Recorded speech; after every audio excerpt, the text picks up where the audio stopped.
There's a silence that screams louder than any word. It doesn't announce itself. It doesn't seek revenge. It simply enters the room, cold, clean, and unforgettable. This is not the silence of withdrawal, nor is it the sulk of the emotionally immature. This silence has spine, a story, a purpose. Is the silence Freud might call symbolic, a silence that doesn't disappear but speaks through its absence. And when used with intention, it becomes a mirror, a wound, a haunting. In the beginning, she answered everything. Quickly, thoughtfully. She was present in his pauses, attentive in his chaos. Her words met his at the door. But something in her began to ache, not loudly but quietly, like a woman waking from a long sleep to find herself cold beside a man who never noticed the window open. That's when the silence began. Not out of anger, not to manipulate, but because presence, when unreceived, collapses. Silence, then, becomes the only language dignity can still speak. He doesn't notice at first. He's busy, distracted. The kind of man who mistakes availability for affection, who assumes presence is permanent. He has learned to equate effort with expectation. But her silence holds no demand, only absence. And absence, when delivered without bitterness, disorients the psyche.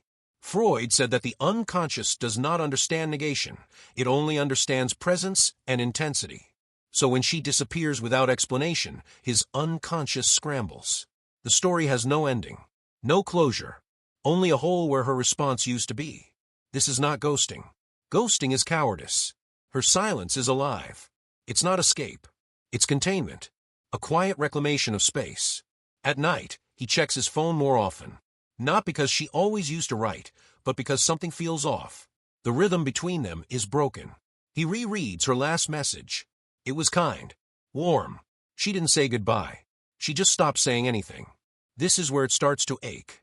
Because humans do not mourn absence immediately. They resist it first. Rationalize it. She's just busy.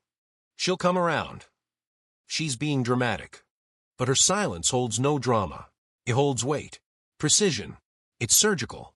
It cuts away the noise. He remembers her voice. Not because it was loud, but because it made space for his. Now that space is gone, and he hears his own echo louder than ever.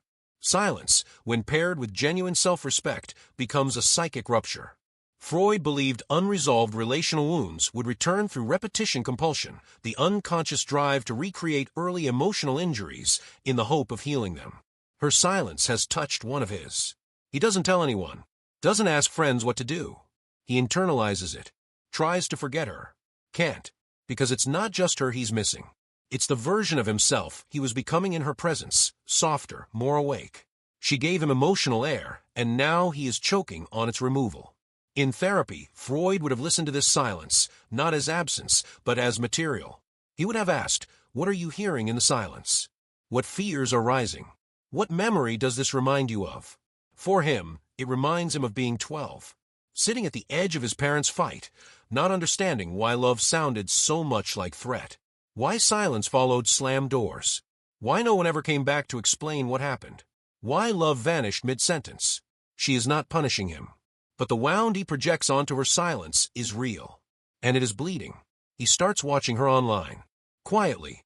Not obsessively, but consistently. She hasn't posted much. Just enough to suggest she is alive. That she has not collapsed. That her silence is not weakness, but choice. This infuriates and attracts him. He can't label her now. Can't locate her emotional availability. She is no longer accessible. And in that inaccessibility, she becomes psychologically charged. Freud wrote extensively on the return of the repressed. In modern romance, it appears like this. A man who thought he was in control suddenly feels vulnerable. He is forced to confront what he pushed aside, his capacity to feel loss, to fear rejection, to long without knowing how to speak that longing. She does not explain herself. This is important. She does not reappear to ease his guilt. Her silence holds. It becomes the container for his reckoning. He begins to shift. He starts remembering things, small things. The way she asked questions that made him think. The way she didn't try to fix him when he spiraled. The way she paused when he interrupted her, not in offense, but in observation. Now, in the absence of her words, he hears the weight of his own. This is what silence does. When held with strength and grace, it allows a man to confront the emotional debris he's buried. Her silence becomes a ceremony he did not consent to, but needed. She, on the other side, is not playing games. She is recovering herself, touching her own pulse, listening to her body, her intuition, her needs. The silence she offers him is the same silence she now offers herself, finally. And this is the paradox Freud would have loved, that the very act of detaching with clarity becomes the moment he sees her most clearly. Not as the woman who gave too much, but as the woman who stopped, and in stopping became unforgettable.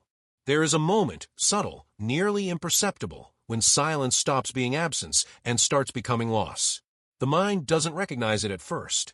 It misnames it: boredom, confusion, pride. But the body knows. The chest tightens. The breath shortens.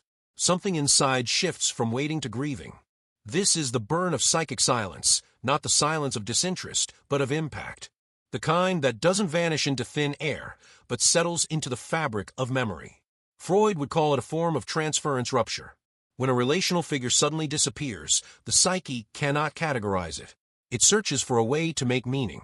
And in the search, it begins to ache. He notices it in the quiet hours, the early morning when the mind is unguarded, or the late night when distractions lose their grip. Her silence is no longer just the absence of a message. It's the absence of reflection, of recognition, of the feeling that someone somewhere is attuned to his interior. It's easy to dismiss her at first. She was too emotional. She expected too much. She wasn't the one. But the unconscious doesn't process rejection through logic. It processes it through symbol. And in his dream last night, she was standing at the door again, not entering, not leaving, just watching. This is how the burn begins, not with flames, but with repetition. The same thoughts, the same memories, the same phrases he didn't respond to when she said them. I feel like I'm always reaching. I'm not angry. I'm just tired. At the time, they sounded dramatic. Now they sound prophetic. He doesn't tell his friends. Men are taught not to speak of longing. To name it is to lose power. But his body is talking. His sleep is disturbed. His appetite shifts. His attention scatters. This is not heartbreak. It's dissonance. The psychic residue of a presence that once offered something true, and then, without fanfare, withdrew. And now, he begins to chase a ghost. Not to get her back, but to get back what he was in her presence: engaged, curious, alive. He begins to fantasize about reconnecting, but not with confidence, with hesitation. Because something in him knows she didn't leave out of spite. She left because she saw something he didn't. She felt the asymmetry before he did. And her silence wasn't escape. It was message. Freud taught that the repetition compulsion is not just about recreating wounds. It's about returning to the scene of the loss to rewrite the story. His unconscious is trying to rewrite, but she's not playing along.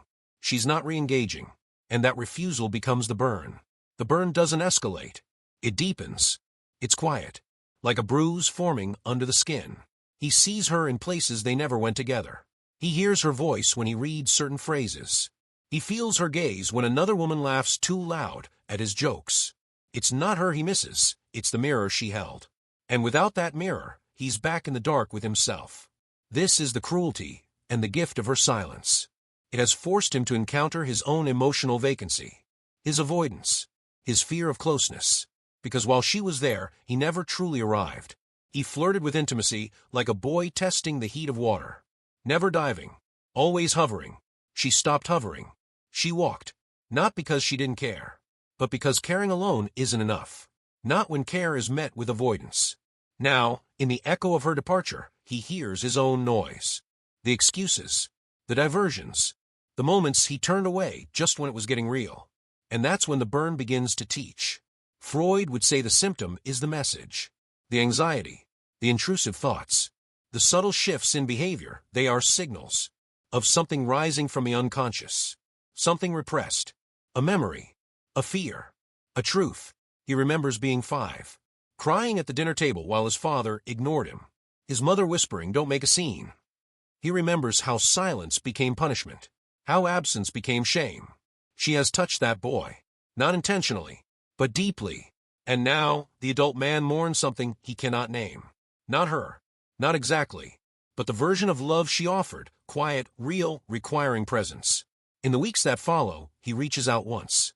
A short message, neutral, "Hope you're well." She doesn't respond. Not to punish, but because her silence is complete. It isn't half-measured. It is the full embodiment of detachment. This, Freud might argue, is when transformation becomes possible. When the subject stops trying to restore the old dynamic and begins to confront the self. He stares at her profile one last time, then closes it, deletes the chat thread, not as a declaration, but as a ritual, a burial of the version of him that didn't know how to stay. He starts journaling. Therapy, maybe? He doesn't talk about her by name, but she lives in the margins of every insight, every moment of emotional honesty, every truth he speaks without defense, because that's the real burn. Not that she left, but that her silence made him stay with himself. There is a departure that makes no sound, no slammed doors, no final arguments, no last-minute confessions, just a woman who one day decides not to explain herself anymore. She closes the metaphorical window she used to keep open for him and walks away barefoot, leaving no prints. Only air, only echo. This is the feminine exit, and it is the most unforgettable kind, because it doesn't fight for closure. It doesn't scream or threaten or demand to be seen. It leaves with grace, with elegance, with restraint. And that restraint, paradoxically, becomes the loudest noise of all in the masculine mind. Freud would say she has withdrawn her transference. She has reclaimed the energy she once projected outward toward a man who couldn't meet it. And now, she holds it within. That internal reorientation sends a psychic ripple, a disruption in the relational field. He feels it, though he doesn't yet understand why. He goes to text her and pauses. He realizes he doesn't know what to say. She hasn't blocked him, hasn't erased him, but her absence feels complete, as if she's no longer standing in the room of his life, waiting to be chosen. She's gone but not erased, quiet but not invisible, and it haunts him, because she didn't leave in anger. She didn't shame him. She simply stopped offering the parts of herself he had learned to take for granted. This is where the real wound opens, not in her rejection but in her detachment. It's not that she stopped loving. It's that she stopped proving it. The male psyche, conditioned to associate value with conquest and emotional urgency, doesn't immediately recognize dignity as power. But the unconscious does. It feels the shift. It senses the distance. And it begins to rewind the tape. He plays back old conversations. Her quiet sighs. Her pauses after he interrupted her. The way she'd look at him with all her attention, as if seeing him cost her something. Now there's no more seeing. No more reminders. No more softening. Just silence. And space. He wonders what she's doing, who she's talking to. Not because he wants to own her again, but because her exit was so still, so complete, it created a vacuum. And the unconscious cannot tolerate a vacuum. It fills it with projection, fantasy, memory. He walks past the place where they met. It looks the same, feels different, like a dream from another life. He scrolls through photos he once ignored. Now, her face seems different, more alive, like he missed something, something essential. He begins to sense the cost of his distraction. Not just losing her, but losing the self he might have become in her presence. This is the paradox of the feminine exit, that in leaving without noise, she creates the most lasting resonance. Freud believed unresolved emotional bonds don't just fade, they become internalized, stored in the unconscious until symbol or silence brings them back to life. Her silence has done that. It has resurrected what he suppressed, his longing, his fears, his failures to meet her halfway. And yet, she is not bitter. That's what makes it worse. Bitterness would have absolved him. Her grace forces reflection. She left as she lived, with truth, with softness, with depth. She didn't abandon him. She released him. There's a difference. Abandonment triggers defensiveness. Release invites grief. He begins to dream of her again. Not sexually. Emotionally. She's in a garden this time. Planting something. She doesn't see him. Doesn't call his name. She's at peace. He wakes unsettled. Not because she's gone, but because he feels her healing without him. Thriving without needing to be needed. That's when he realizes she didn't exit him. She exited a version of herself she could no longer afford to be. The version who tolerated emotional crumbs, who explained her needs in softer and softer tones until her voice almost disappeared. He remembers the last time they spoke. She had said, "I don't feel safe being this invisible anymore." And he had shrugged, said she was overthinking. Now those words land like thunder. She was never dramatic. She was drowning. And he handed her silence, so now she returns it but sharper. with absence shaped like a wound. He tells no one. How do you explain being haunted by someone who left with no blame, no mess, no malice? How do you say, she touched something I didn't know I had, and then took it back before I understood its value? You don't. So he works. He distracts. He dates again. But something's changed. The women he meets now feel loud. Not in volume, but in presence. As if trying too hard. Or not at all. He compares. Not by choice. By imprint. She left a fingerprint on his emotional lens. Nothing tastes the same. Not because she was perfect, but because she was honest. He begins to ask himself the questions she used to ask. What are you afraid to feel? Where do you hide when things get close? Who taught you that silence was safety? And in asking, he begins to become. This is what the feminine exit does. It is not a closure. It is a commencement. It doesn't destroy. It awakens. Through absence. Through stillness. Through the sacred refusal to beg for love. She is not angry. She is elsewhere. That truth lives in him now, like a quiet seed. Not yet ready to bloom, but always present. And in his quietest moments, when the noise of the world dies down, he hears it again. Not her voice, but the space where it used to be. Still. Certain. Unforgettable. She said nothing when she left. Not out of malice. Not out of games. She simply knew that silence, when earned, echoes longer than words. And so, she walked, not away from him, but back to herself. And now, long after the door has closed, she remains. Not in his hands. Not in his bed. But in his unconscious, where the most unforgettable women live. Freud said the mind represses what it cannot resolve. That memory is not a linear timeline, but a reservoir of images, symbols, echoes. And when a woman departs in silence, without blame or spectacle, she transforms into a symbol. Not of drama, but of depth. He sees her in things he cannot explain. A sweater in a window. A phrase in a book. A song he never noticed before. It's not nostalgia. It's recognition. Something in the world calls her name without speaking it. He no longer tries to name what they were. Almost doesn't fit. Could have been, sounds hollow. What they had was not definable, but was formative. And that's what haunts him. Because it changed him. Not in the way loud love does, fast, fiery, fleeting. She changed him in stillness. She changed him in the way he now listens differently. In the way he hesitates before dismissing someone's feelings. In the way he remembers that softness is not weakness, it's risk. The kind of risk she once took with him. And now, he's the one remembering. She had a way of leaning in, not to be closer, but to make him feel seen. She didn't ask for confessions. She made space for them. She didn't fill the silence with noise. She trusted it. And now, in her absence, silence is the loudest thing in his life. He dates again, tries to recreate that connection.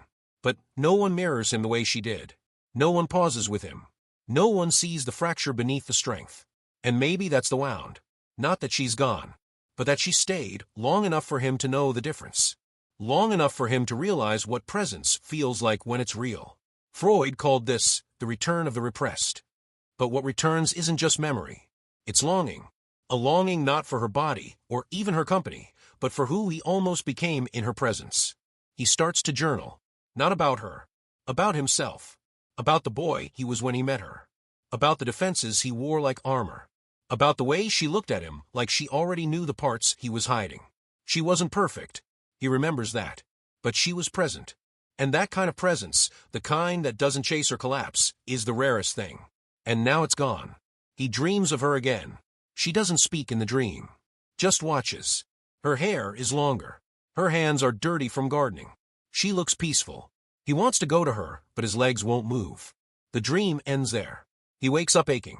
Not for her, but for that peace. For the stillness she found without him. Because now he knows she didn't leave him. She returned to herself. And that return was the real departure. The woman who leaves quietly doesn't vanish. She lodges in the psyche like a song unfinished. Her absence becomes a symbol of everything he wasn't ready for. And her silence, once misunderstood, becomes sacred. He begins to tell her story in pieces. To friends. To no one. In his head. She becomes a lesson he never wanted but always needed. This is why she stays. Because she did not try to become unforgettable. She simply became fully herself. And in doing so, she left a mark no man can erase.